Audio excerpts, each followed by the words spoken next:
नमस्कार, JBT news में स्वागत है आपका। आज जो है हम लोग चर्चा करेंगे। हमारे साथ जो है कांग्रेस के शिलाई विधानसभा के जो विधायक हैं डॉक्टर हर्षवर्धन जी, और साथ में हिमाचल प्रदेश के जो पूरे प्रदेश के मीडिया विभाग के जो चेयरमैन भी हैं। और आज हर्षवर्धन जी से हम लोग बात करेंगे कि आज जो विधानसभा सत्र जो शीतकालीन शुरू हुआ है, उस आज सत्र में जो पहले दिन की कार्रवाई थी, क्या क्या हुआ। और प्रतिपक्ष नेता के साथ में थे कांग्रेस जो है सत्ता पक्ष के साथ। तो आज जो प्रतिपक्ष आक्रामक रूप लेकर आज सदन में उतरी थी, तो उसी के बारे में आज हम लोग जो है आज चर्चा करते हैं। सर, बहुत बहुत स्वागत है। Thank you. तो हर्षवर्धन जी, आज यह जो विधानसभा की जो सदन में जो कार्रवाई है क्या क्या रही है? आज सबसे पहले तो हमने जो विधायक हैं 23 विधायक, 22 कांग्रेस के और एक कम्युनिस्ट विधायक, हमने स्पीकर को सरकार के खिलाफ नो कॉन्फिडेंस मोशन अविश्वास प्रस्ताव दिया था। और हमें उम्मीद थी कि इस पर विस्तृत रूप से चर्चा होती, मगर स्पीकर ने उसको असंवैधानिक तरीके से उसको रिजेक्ट कर दिया। और हम चाह रहे थे कि चर्चा होती। अभी जनादेश आया है, एक लोकसभा चुनाव और तीन विधानसभा के चुनाव, उसमें सरकार ने जो जनादेश है वो खो दिया है। उसको सत्ता में रहने का कोई अधिकार नहीं है। और बहुत सारे इश्यूज़ पे हम चाह रहे थे कि विधानसभा के अंदर चर्चा हो, मगर स्पीकर ने रिजेक्ट कर दिया। और हमने जो है फिर वो विधानसभा से बाहर वॉकआउट किया है। और हम चाह रहे थे कि भाई इश्यूज़ पे चर्चा होती, मगर स्पीकर पे भी शायद सरकार का दबाव है और सरकार जो है वो चर्चा से भाग रही है। और सरकार जो है वो विपक्ष का सामना करने से डर रही है। तो आज भाजपा का और भाजपा की सरकार का मनोबल तो गिरा है, तो अब ये इशू से भाग रही है। मगर अभी 3-4 दिन की विधानसभा और है, तो और भी इश्यूज़ हैं और इश्यूज़ पे भी हम चर्चा करेंगे। और महंगाई है, बेरोज़गारी है, करप्शन है और बहुत सारे इश्यूज़ हैं जो विकास रुका हुआ है, डिस्क्रिमिनेशन है। और चंद विधानसभा चुनाव क्षेत्रों में जो है वो नौकरियों की भर्ती हो रही है। इन टर्म्स ऑफ डेवलपमेंट भी जो है वो चंद कॉन्स्टिट्यूंसी में हो रही है। आपका जो पूरा कांगड़ा ज़िला जो है वो डिस्क्रिमिनेटेड है। और ये बात हम कांग्रेस के लोग नहीं कह रहे, मगर भारतीय जनता पार्टी के लोग और जो न्यूट्रल लोग हैं वो भी इस बात का उल्लेख समय समय पर जो है वो मीडिया के माध्यम से कर रहे हैं। तो बहुत सारे इश्यूज़ हैं सर। क्योंकि कार्रवाई हुई है और बहुत सारी चर्चाएं भी वहाँ पे चली, तो क्या लगता है कि कांग्रेस आज आक्रामक रूप लेके जो सदन में पहुँची थी, तो क्या लगता है कि आज जो है कि क्योंकि सरकार को घेरने की पूरी तैयारी थी, तो आज तो पूरा दिन निकल गया, आगे की क्या रणनीति होगी सर? नहीं, अभी हमने देखो बहुत सारे इश्यूज़ पे नोटिस दिए हैं। महंगाई पे दिया है, बेरोज़गारी पे दिया है, लॉ एंड ऑर्डर पे दिया है, बहुत सारे इश्यूज़ हैं। वो उम्मीद है हमें जो इन इश्यूज़ पे ये लिस्ट ऑफ बिज़नेस में, और इस पर विस्तृत रूप से चर्चा होगी। और देखते हैं वो सरकार किन इश्यूज़ को एक्सेप्ट करती है, और हम सरकार को घेरेंगे। आज भी हमने रोड्स की कंडीशन हिमाचल प्रदेश में बहुत दयनीय है, बहुत हालत ख़राब है। नेशनल हाईवेज़ के लिए गवर्नमेंट ऑफ इंडिया से पैसा नहीं आ रहा है। और जो गडकरी जी ने 2016 में 65 नेशनल हाईवे की घोषणा की थी, जिसका कि दोष ये कांग्रेस पे मढ़ते थे कि वो डीपीआर नहीं बनी है, मगर आज 4 साल का समय सरकार को हो गया है। आज पैसा क्यों नहीं आता है? 65,000 करोड़ रुपए की घोषणा की थी। तो बहुत सारे इश्यूज़ हैं जो अभी तो 4 दिन विधानसभा के और हैं, हम उसमें हमारे नोटिस भी हम उम्मीद करेंगे स्पीकर एक्सेप्ट करे और चर्चा उन पर। सर, सत्ता पक्ष के कई मंत्री हैं, मैं अगर सीधा सीधा नाम लूँ तो राकेश पठानिया, उन्होंने भी मीडिया में कुछ 1-2 सवाल बोले कि कांग्रेस के पास कोई मुद्दा नहीं है, कांग्रेस बेवजह नहीं ऐसे मुद्दे बना के जो है वो सवाल करती है और मीडिया में चर्चा में रहती है। देखो, राकेश पठानिया जी तो डायरेक्शनलेस आदमी है। वो क्या है क्या नहीं है मैं नहीं कहना चाहूँगा कि आप हिमाचल की जनता और विशेषकर कांगड़ा की जनता उनको अच्छी तरह से जानती है और पहचानती है, मगर करप्शन एक बहुत बड़ा इशू है। इस वक्त प्रेजेंट गवर्नमेंट में जो मंत्री हैं, आपके कांगड़ा के कुछ मंत्री हैं, उनके ऊपर तो भ्रष्टाचार के गंभीर आरोप हैं, वो भी एक बहुत बड़ा इशू है। आज भाजपा के जो लोग हैं, सरकार में जो बैठे लोग हैं, चाहे वो मंत्री हैं, चाहे एमएलए हैं, चाहे सरकार से बाहर के बैठे जो लोग हैं, वो किस तरह से पैसा इकट्ठा किया जाए, वो उनकी पहली प्राथमिकता है।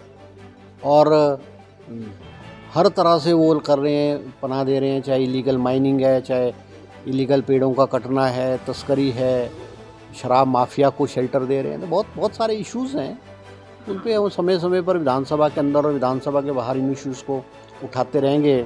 और अगर ये सरकार इतनी लोकप्रिय होती और जिस तरह से अपनी पीठ मुख्यमंत्री और सरकार की पीठ समय समय पर थपथपाते थे और कहते थे कि मिशन रिपीट है, अब इस उपचुनाव के बाद जहाँ 20 विधानसभा चुनाव क्षेत्रों में पोलिंग हुई है, वहाँ 20 में से 12 में कांग्रेस पार्टी जीती है, 8 में भारतीय जनता पार्टी जीती है और 8 में भी जो इनका जीतने का मार्जिन है वो बहुत कम है, 1000-1500 में है। तो इनका जो मिशन रिपीट है वो मिशन डिफीट हो चुका है।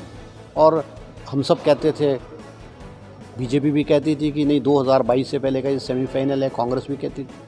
और सेमीफाइनल कौन जीता है ये सबको पता है। और मैं कह सकता हूँ कि ये जो चुनाव हुआ है, हिमाचल की जनता बहुत समझदार और बहुत हर चीज़ को देखती और समझती है।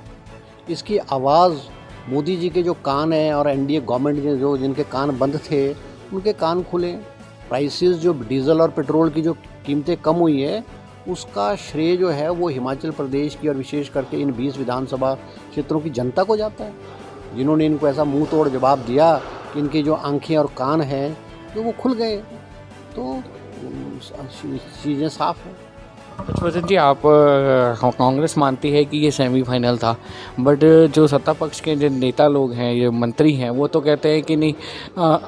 कल की बात ले लीजिए, भारद्वाज जी बोल रहे थे कि अभी तो ये सेशन अभी का है, उसके बाद मानसून सत्र तक जाएंगे और अगली सरकार भी हमारी होगी तो हम ही जो है विधानसभा सेशन जो है वो बुलाते रहेंगे। नहीं, देखो, जो सत्ता पक्ष है, हर राजनीतिक पार्टी अपने को जीते हुए समझते हैं। और मैं कह सकता हूँ कि आज जो ये लोग हैं ये सत्ता के नशे में चूर हैं। इनका नशा जो है, कुछ नशा तो इनका टूटा है। और अभी कहते हैं ना कि जैसे कोरोना के जो है ये फर्स्ट डोज थी ये, और सेकंड डोज जो है वो 2022 में जनता लगाएगी। तो समय ही बताएगा कि भाई किसकी कार्यप्रणाली क्या है, कौन जीतेगा कौन हारेगा। और हिमाचल का तो मैं कह सकता हूँ कि हिमाचल प्रदेश का जो इतिहास है, कि हिमाचल प्रदेश में बड़े बड़े दिग्गज, जिनमें वीरभद्र सिंह जी भी मुख्यमंत्री रहे हैं, प्रेम कुमार धूमल जी भी रहे हैं और शांता कुमार जी बड़े बड़े दिग्गज रहे हैं, वो हिमाचल प्रदेश में जो है सरकारों को रिपीट नहीं कराया पाए। तो जयराम जी तो जो है वो उनका जो कद है वो तो इन नेताओं के घुटनों के बराबर भी नहीं है उनका कद। और इस सरकार की क्या कार्यप्रणाली है, हर वर्ग, चाहे किसान है, चाहे बागवान है, चाहे सरकारी कर्मचारियों, सड़कों पर उतर रहे हैं। अभी हिमाचल के इतिहास में पहली बार हुआ है कि जो पुलिस के कर्मचारी हैं उन्होंने मौन प्रदर्शन मुख्यमंत्री आवास पे किया है। उनकी जो जायज़ मांगे हैं, उनकी जो डिमांड है उसको नहीं माना जा रहा। अभी बिलासपुर में जगत प्रकाश नड्डा जी राष्ट्रीय अध्यक्ष भाजपा के आए और उनके जो परिजनों ने उनको जो मांग पत्र दिया और नड्डा जी से बात करने की कोशिश की। 10 जो फैमिलीज़ के लोग हैं, पुलिस के फैमिली, उनके अगेंस्ट FIR की गई। कैसी सरकार है जिस सरकार में अगर कोई इनसे बात करने की कोशिश करे या मांग उठाने की कोशिश करे तो वो उसके अगेंस्ट FIR हो जाती है। वो तानाशाही सरकार है। और आज मैं आपको कह सकता हूँ हिमाचल प्रदेश में अराजकता का माहौल है। आज कंपैशनेट ग्राउंड वाले 4,500 जो बच्चे हैं वो आज हड़ताल पे बैठे हुए हैं। ये HRTC के जो पीस मिल वर्कर्स हैं जो 950 हैं वो हड़ताल पे बैठे हुए हैं। आज कोई सा वर्ग आप ले सकते हो, इस सरकार से कोई खुश नहीं है। और सिवाय करप्शन का लेवल इतना हाई है, अपनी जेबें भर रहे हैं। आज इनको सीधे रूप में, ठीक है पॉलिटिकल लोग हैं, हर आदमी कहेगा हम जीत रहे हैं, मगर it is for the people to decide what is going to happen. और एक ट्रेलर जो है वो अभी इस उपचुनाव में हिमाचल प्रदेश की जनता ने दे दिया। सर, आज विधानसभा के अंदर भी जैसे कांग्रेस आक्रामक रूप में रही, तो आज स्वर्ण आयोग के जो संगठन के लोग थे उन्होंने भी विधानसभा का घेराव करने की कोशिश करी और काफ़ी हद तक वो सफल भी हुए। और देखा जाए कि फिर बाद में मांग मानते हुए जो प्रदेश के मुख्यमंत्री है उन्होंने नोटिफिकेशन जारी किया है एक सामान्य वर्ग का गठन हो। तो क्या लगता है कि सर? नहीं, देखो, आज जो आप कह रहे हैं कि सरकार के अगेंस्ट लोगों में कितना आक्रोश है। आज जो जन सैलाब नौजवान, विशेष करके नौजवानों का इकट्ठा हुआ था स्वर्ण आयोग के रूप में, वो तो राइटिंग पे उतर आए थे। जब पुलिस को ऐसा लगा, पुलिस मेरे ख्याल 500-700 भी नहीं होगी, वहाँ 5-7 हज़ार नौजवान था, और राइटिंग का रूप लेने की जब नौबत आ गई तो मुख्यमंत्री को बाहर आना पड़ा, उनसे बात करनी पड़ी, और जो उनकी मांग है उसको मांगना पड़ा, मानना पड़ा है। तो ठीक है, अच्छी बात है। अगर लोगों की आकांक्षाएँ और इच्छाएँ और आकांक्षाएँ सरकार पूरी करे तो इससे अच्छा, इससे बेटर और कुछ भी नहीं हो सकता है। और यही काम अगर सरकार बहुत पहले करती और इस स्थिति में हिमाचल प्रदेश के नौजवानों को आने की ज़रूरत ही नहीं पड़ती तो ज़्यादा बेटर होता है। तो इसी चीज़ से मेरा जेबीटी के जो लोग हैं, अभी जो पीछे कोर्ट का डिसीजन आया, तो जेबीटी के जो बच्चे हैं वो भी कल प्रदर्शन के लिए जो है विधानसभा की तरफ कूच करेंगे। तो क्या कहना है कि अब स्टूडेंट भी जो हैं वो भी अब सड़कों पे उतरने लगे? निश्चित रूप से मैं आपको जो कह रहा हूँ ना कि हर वर्ग, अभी आप देखो जेबीटी बीएड का क्लैश है, उसमें जेबीटी के जो इंटरेस्ट प्रोटेक्ट जो है वो हाई कोर्ट में सरकार नहीं कर पाई, जेबीटी के लोग सड़कों पे आ रहे हैं। और अभी आज विधानसभा में जो ओल्ड पेंशन स्कीम है, जो बहुत सारे कर्मचारी, जो रिटायर्ड कर्मचारी और प्रेजेंट एम्प्लॉयज़ हैं, उनकी मांग थी। एक प्रश्न में सरकार ने जवाब दिया कि वो ओल्ड पेंशन स्कीम को हिमाचल सरकार लागू नहीं कर सकती है। और ये ओल्ड पेंशन स्कीम जो है वो एनडीए गवर्नमेंट 2002 में जो अटल बिहारी वाजपेयी की सरकार थी, उन्होंने इसको अबॉलिश किया है। आज ओल्ड पेंशन स्कीम से मुकर गए। अभी मुझे लगता है 1-2 दिन में ओल्ड पेंशन स्कीम्स के समर्थन में भी जो है वो जनसलाब और लोग जो है आने वाले हैं। क्या लगता है कि सर, जैसे आप तो ये आज सदन की बात हुई और विधानसभा की चर्चा हुई, सर एक चीज़ अगर हम लोग पार्टी को लेके बात करें तो आप मीडिया विभाग के चेयरमैन हैं, तो आपकी टीम भी काफ़ी सक्रिय है इन दिनों में। काफ़ी जो आपकी टीम है काफ़ी सक्रिय है, दिन भर जो है कोई ना कोई मुद्दों की डायरेक्शंस को लेके चर्चा में रहती है। तो क्या लगता है कि सर 2022 के आगे आने वाले चुनाव हैं और उस चुनाव को देखते हुए क्या रणनीति जो है वो बनाई गई है? निश्चित रूप से देखो, कांग्रेस जो है आक्रामक रूप अपनाएगी विधानसभा के अंदर भी और विधानसभा के बाहर भी। और बीजेपी की जो एंटी पीपल पॉलिसीज़ है, आप महंगाई ले लीजिए, आज महंगाई चरम सीमा पे है। पेट्रोल और डीजल के दाम अभी भी बहुत हाई हैं, गैस का सिलेंडर 100 रुपये से ऊपर है। और जो हमारे रोज़मर्रा की चीज़ें हैं, दाल है, चावल है, सरसों का तेल या रिफाइंड ऑयल है, जो आज से कुछ समय पहले इसकी बोतल जो है 1 लीटर की बोतल 60-70 रुपये की आती थी, आज 200 रुपये से ऊपर पार हो चुकी। बहुत सारे इश्यूज़ हैं।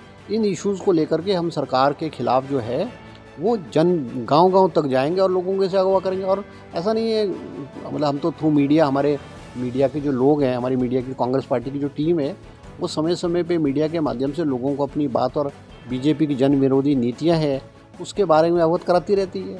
और आज तो media is one of the most powerful tool. जो गाँव तक जो कवरेज है वो मीडिया को है।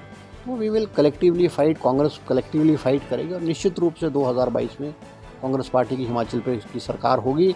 और जो इच्छाएं और आकांक्षाएं हिमाचल प्रदेश की जनता की थी, तो जो हमें लगता है कि बीजेपी की सरकार से अब वो उन्होंने लोगों को निराशा हाथ लगी और लोगों ने जो उनसे उम्मीदें भी छोड़ दी। निश्चित रूप से उन चीज़ों को आने वाले समय में कांग्रेस की सरकार जब बनेगी उसको पूरा किया जाएगा। सर बहुत बहुत शुक्रिया, क्योंकि अब विधानसभा का सेशन जो है 5 दिन चलना है, तो 5 दिन जो है जेपीटी न्यूज़ शाम को आपके साथ सुबह पूरा विधानसभा का सत्र है उसमें चर्चा भी करेगा और पार्टी की तरफ से जो आगे की रणनीति होगी उसको लेकर भी हम लोग चर्चा करेंगे, क्योंकि 2022 के जो चुनाव हैं बहुत नज़दीक आने वाले हैं। हालांकि 5 प्रदेश जो आपके साथ लगते पड़ोसी राज्य हैं उनमें भी बड़ी जल्द ही चुनाव आने वाले हैं। तो क्या लगता है कि कांग्रेस जो है इस बार बिल्कुल बाजी मारेगी? पूरी कॉन्फिडेंस है सर? निश्चित रूप से देखो, हिमाचल में भी परिवर्तन की हवा चल रही है, पूरे हिंदुस्तान में परिवर्तन की हवा चल रही है।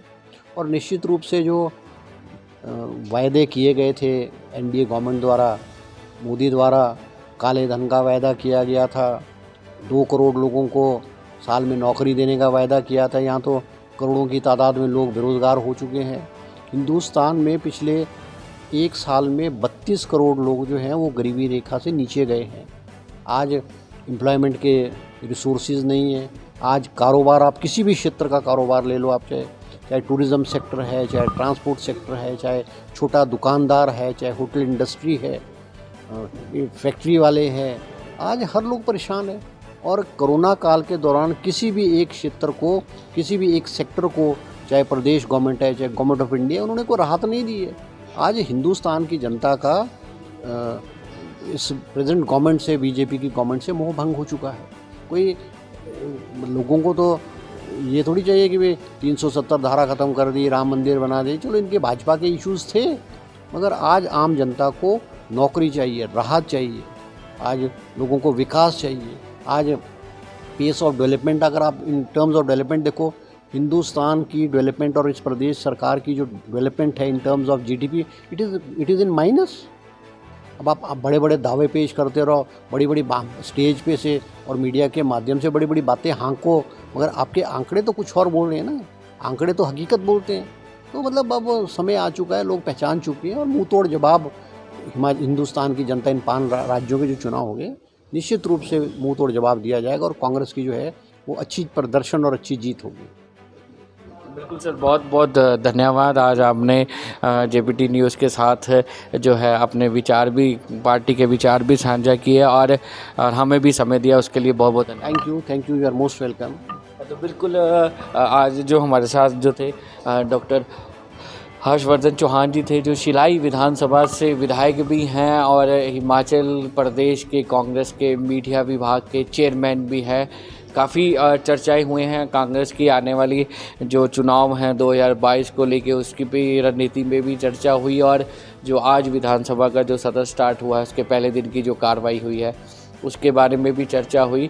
तो कांग्रेस ने बिल्कुल साफ रूप से कह दिया है कि हम सदन के बाहर भी आक्रामक रूप में हैं और अंदर भी हैं, और महंगाई, बेरोजगारी मुद्दे को लेकर और भी बहुत सारे करप्शंस के मुद्दे हैं और काफ़ी जो मुद्दे हैं जिस पे सरकार को घेरने की हमारी पूरी तैयारी है। और निश्चित रूप पे जो है ये आने वाले जो अगले 4 दिन हैं उसमें जो है हम जो भाजपा सत्ता पक्ष है उसको हम लोग घेरेंगे। तो आप ऐसे ही जेपीटी न्यूज़ को देखते रहिए और नई ताज़ा तराज खबरों को लेके हम लोग जो है आपके साथ फिर दोबारा जुड़ेंगे। आप जेपीटी न्यूज़ के पेज को ज़रूर फॉलो कीजिए और लाइक भी कीजिए और शेयर भी कर दीजिए। और ऐसे ही हम आपके साथ जो है रोज़ शाम को जो है डॉक्टर हर्षवर्धन जी के साथ में जुड़ेंगे, क्योंकि आज नेटवर्क इशू था तो इसीलिए जो है हम लोग लाइव पे नहीं आ पाए, बट चर्चा हुई है और आज बड़ी जल्द ही हम ये वीडियो जो है आपके साथ साझा करेंगे। धन्यवाद।